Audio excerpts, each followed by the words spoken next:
Well, my name is Navy McKee, and I'm the CEO and founder of Pono Solutions. So I'll just give you a little bit of background on my team or my founding team. So like I said, my name is Navy. I'm a San Diego State University graduate, and I also have a background in product and manufacturing. I also happen to be the daughter of Dan McKee, who is a blue-collar worker of over 33 plus years and an infrastructure expert. But together, we are two mission-driven ocean enthusiasts from the Big Island of Hawaii. So together, we created Pono Solutions. Growing up in Hawaii, the ocean was everything to me. I saw the ocean in every single way imaginable, from crystal clear and beaming with marine life to almost looking like chocolate milk after pollutants had gone through the thousands of stormwater outlets on the island. Every year, more people die from unsafe water than from all forms of violence, including war. According to the Environmental Protection Agency, urban runoff is the leading source of water quality impairment. You're 50% more likely to get sick after swimming in front of a flowing storm drain. And over 1.5 million people in Southern California get sick every year from swimming in polluted waterways. That's on the health side. But on the infrastructure side, urban flooding causes around $9 billion in infrastructure losses annually, which is pretty crazy in my eyes. So why do we decide to target storm drains? So when going into the entrepreneurship field and going into, what I wanted to do with my career, I really decided that I wanted to get to the source of where all pollution comes from. And so that's why we're targeting storm drains. One, they also don't require changing human behavior associated with pollution. I'm sure a lot of you know this already, but there's a lot of plastic bans, a lot of things like that. But we have to remember how these pollution items actually get into our waterways. And it's via a storm drain usually. Storm drains currently, or for the most part, usually discharge directly into our oceans unfiltered and untreated. And the stormwater industry is just in need of some major innovation based on a lot of the research that we've done. So there's currently over 270 million storm drains in the United States, and less than 1% of those are being properly treated through stormwater treatment assets at the moment. So we actually decided to kind of dig into this and figure out, behind the scenes of our customers, like what's going on in the space, what's happening, how can we help? So we talked to over 30 plus members of our target market. At this point, it's probably been 60, 70, 100. But 76% of them were unsatisfied with their current stormwater solutions on the market and were actively looking for new ones all the time. 70% of them outwardly mentioned that cost and maintenance were a huge factor for them when incorporating any kind of stormwater solutions on their sites. And 100% of them asked to be notified if we had completed a device to discuss about future plans. So this is our concept. This is a very just, meat and bones, just to basically show you exactly what we're doing. So basically, Pono Solutions has a 3-basin system. We fit directly in the curb and gutter line, and we filter water out in a patent pending sequence before reaching the nearest storm drain inlet. So here's your curb and gutter line. Here you are riding your bike over the device. It's covered by grates, so you can park your car over it. You can walk over it, ride your bike over it. Water flows into these grates, goes through our filtration mechanism, and then it simply just discharges out through this large pipe here. In the event where it stops raining, water simply just fills up in our basins and then slowly percolates out through these slow drip filters here, so you don't have any standing water. This also, we initially didn't intend for this to be the case, but as we've done more research, we realized that this also assists with flooding as well. So each of these basins can hold about 22 gallons of water. So, at completion, you have about 66 gallons of water that are taken off the highway at any given moment. So you're actually storing water in these basins, allowing them to filter out before they enter this storm drain.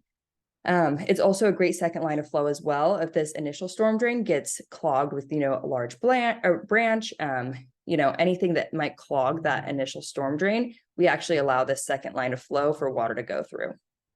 And in the event where our device becomes overwhelmed with more than 22 gallons of water, water simply just boils over the top and into the initial storm drain as it would on a normal day-to-day basis. So here's another, just basically another vision of it. So we currently use Metalla matte filters, which are currently used in aquariums, but we've actually seen them to be very effective within our filtration mechanism. We're also using activated carbon and polypropylene as well. we have an idea for our device to eventually become custom at all, for all pollution points. So whether it is metals, whether it's oils, whether it's, sediments, things like that, we're able to have a plug and play device that can plug and play different filters. So at the moment, like I said, we're using those 3 filters, but we're hoping to expand our line to where we can plug and play different ones based on what is actually happening in those areas. These basins are custom as well. Our standard basic system is 3 basins, but you could actually add on as many of these as you wanted to increase your filter efficacy and to help with that flooding problem as well. So you could, send about 30 of these up the road if you really wanted to. There's really no maximum or minimum on how many of these you can put in. So like I said, we're low impact, we're flood proof, and we're easily maintained. That's kind of what our value proposition has been from the beginning. My dad, like I said, has been in the industry for over 33 plus years. And for him, everything was about simplicity. Like, we have to bring it back to the basics. He's like, I've been out in the field. I've been, installing drains. I know that you can lose screws, you can lose things. We just want it to be nice, easy, simple. And we're also protected by IP for this really favorable location that we have in the curb and gutter line. We haven't seen a lot of people doing a lot in the curb and gutter line, and we don't know why, because it's such a valuable spot. Everything's easily accessed from the street level. All maintenance happens at the street level within a matter of 10 minutes. And we also have some pretty high filter removal rates as well. So I'll show you a video of that right now. So we can remove around 99% of total suspended solids, 44% of phosphorus, and 97% of diesel and motor oil, or just petroleum products in general. So you can see the water going through our system and actually discharging clear at the end here. So just based on our filter manuals and some pilot testing that we've done, with 2 maintenance cycles per year, once before the rainy season and once after the rainy season, we can remove around 58 pounds of toxins and chemicals each year from one system install. If we're able to capture community and install about 365 drains, that's about 21,000 pounds of toxins and chemicals that we're, stopping from being released into our waterways every year, which is pretty huge. So the install process is pretty simple. Like I said, my dad's been in the industry, and he's like, it's got to be dummy proof. We have to make sure it's the easiest thing you can install. It's low impact. It's, you can't mess it up. So you start with your curb and gutter line, you remove around 9 feet of curb and gutter line, form the concrete, drop in our system, put the grates over the top, and you have an assembled system. So we actually tested this on our own. My dad actually installed this by himself in Maui within 1.5 days, just to allow the concrete to form. But it pretty much took him a day by himself. If you had a crew of multiple people, it would take you a lot quicker. But this is where we ran all of our testing. We're on a construction site, so we get beat up pretty bad in this area, which is what we wanted to kind of see where we can max out and where we can get the craziest amount of pollution. Being on a construction site, though, we've only really had to maintain this twice in a year install. So that was pretty good for us to wipe our hands clean. But when it comes to maintenance, obviously it's going to be different based on where you're at. So if you're in a place like Washington, you might need to maintain a lot more than an area like San Diego, where it's a little more dry and you're not getting as much rain or, as much of that first flush. So on the business side, it's me. It's not just me and my dad. We actually have a great team here at Pono. It's me, and then I also work with Lainey Schwartz. And then my dad also runs a team of engineers. We have Jack, Edward, and Bailey, who are structural, mechanical, and chemical engineers. At the moment, we're currently looking for advisors in the technical space. We're interested in having some more stormwater experts on our team to kind of help us deploy this thing and actually, get into the commercial aspect of this. We're still kind of in the piloting phase of being on different sites, but at the moment we're looking into going into commercial and actually deploying. So if there are any advisors or anybody who's knowledgeable in the space or who's even interested in piloting, please reach out. We'd love to talk with you and, just kind of see where there's any collaboration efforts there. So thank you so much for taking the time to listen to me pitch today. If you have any questions, here's our contact information. We hope you join us to save our waterways. And that's it. So I'll open it up to Q&A if anybody has some immediate questions. All right. If you have a question, feel free to unmute yourself and chat with me, or you can put it in the chat and we can get that going. But does anyone have any questions?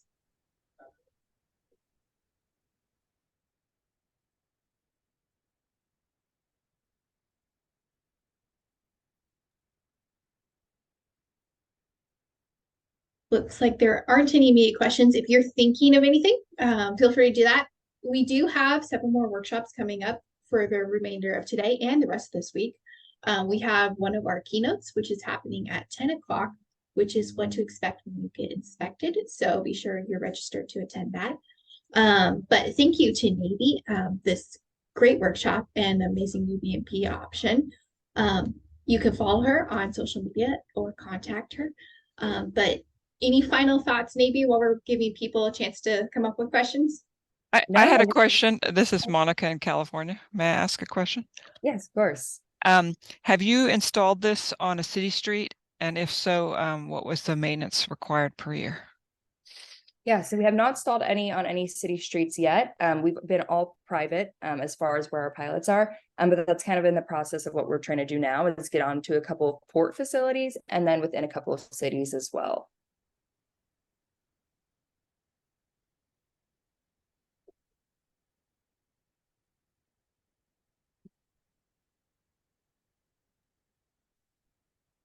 So what is the vision that you have for Kaipana moving forward? You have this line of BMPs, but kind of what are some of your brainstorming ideas for what's ahead?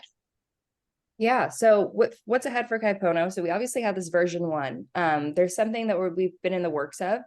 We'd actually like to eventually install an IoT device to actually capture some data within our device.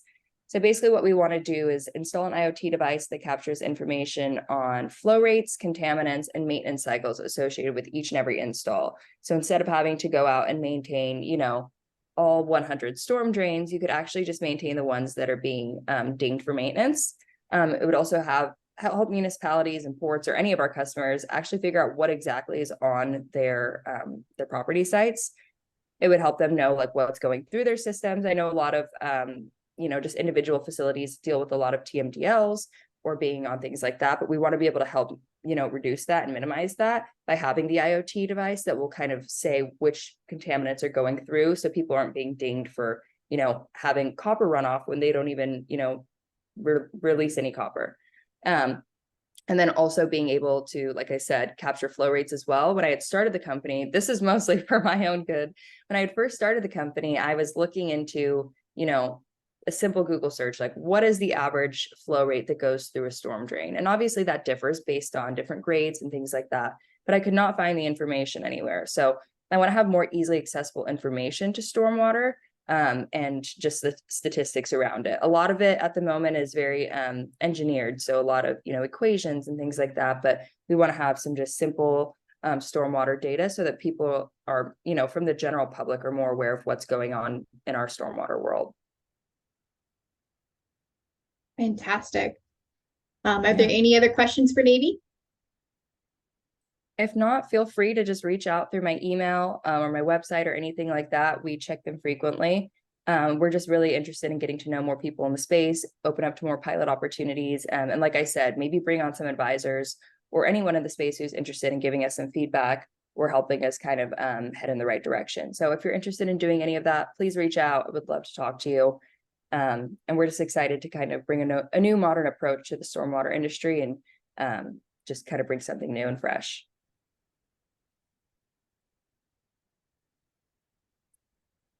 All right. Well, Rebecca, if you want to close it down, we totally can, and we'll just wait for some emails. Okay, perfect. Well, everyone, thank you so much for joining us. We are really excited about Stormwater Awareness Week. So far, we have over 2,900 registrations. So there's people spread out across the nation. And we also have people from Canada and New Zealand joining us. So this is quite the international event. We're very excited about it. But we do have a list of workshops. We have ion exchange and iron oxide media for heavy metals emerging contaminants removal at 11:30 Pacific time.